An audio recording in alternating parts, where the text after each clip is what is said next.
Hello everybody होइन आज चाहिँ म हामी सनातन धर्म अवलम्बीहरूले चाहिँ किन भगवान् राम भगवान् कृष्णको आराधना पूजा गर्नुपर्दछ भन्दाखेरि यसै विषयमा केही चर्चा गर्न गइरहेको छु।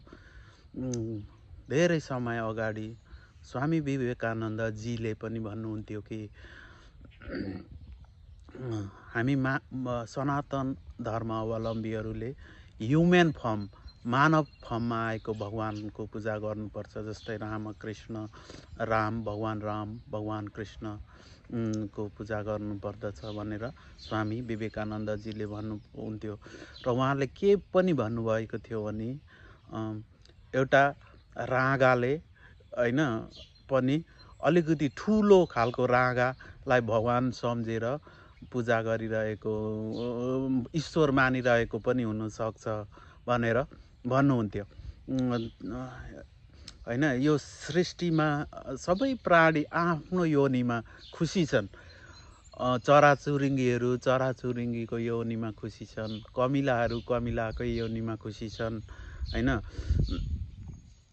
ठुल्ठुलो जीव जनावरहरू पनि आफ्नो आफ्नो योनिमा आफू आफू खुसी छन् र मनुष्य जीवनमै खुसी छ। र त्यसै कारणले हामीले भगवान् राम भगवान् कृष्ण मनुष्य योनिमा आएर आउनुभएको ईश्वरलाई नै हामीले पुज्नु पर्दछ हामी सनातन धर्म अवलम्बीहरूले। र किनभने हामी भगवान् कृष्ण भगवान् रामसँग रिलेट गर्न सक्छौँ, किनभने ह्युमन फर्ममा आउनुभएको छ।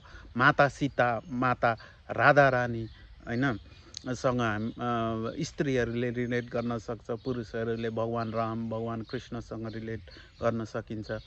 त्यसैले यो भगवान् कृष्ण भगवान् रामकै हामी मनुष्य जाति हामी सनातन धर्म अवलम्बीहरूले पूजा पाठ गर्नुपर्दछ। यति भन्दै मेरो यो सानो भिडियो यहीँ राख्न चाहन्छु। फेरि भेटौँला। हरे कृष्ण हरे राम जय श्रीमन्नारायण।